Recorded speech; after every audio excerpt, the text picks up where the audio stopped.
كتير مننا بيركز قوي في الأكل عشان يخس، بس يمكن مفتاح النجاح طلع في حتة تانية خالص. طيب، ليه دايما الدايت بيفشل؟ لأن في خطوة أولى وأهم حاجة دايما بتكون ناقصة.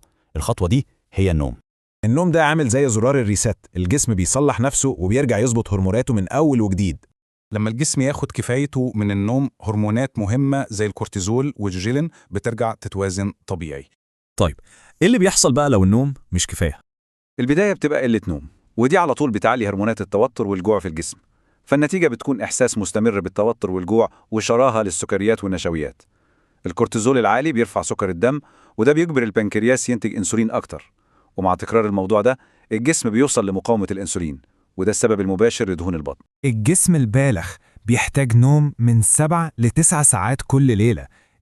لما النوم يتظبط، أول حاجة ملحوظة هي إن الرغبة في الحلويات والنشويات هتقل، وبعدها على طول إحساس الجوع اللي ما بيخلصش ده بيهدى، ومستوى التوتر بينزل بشكل واضح. في الآخر لازم نفتكر إن الصحة هي أهم استثمار، فلازم نحافظ عليها.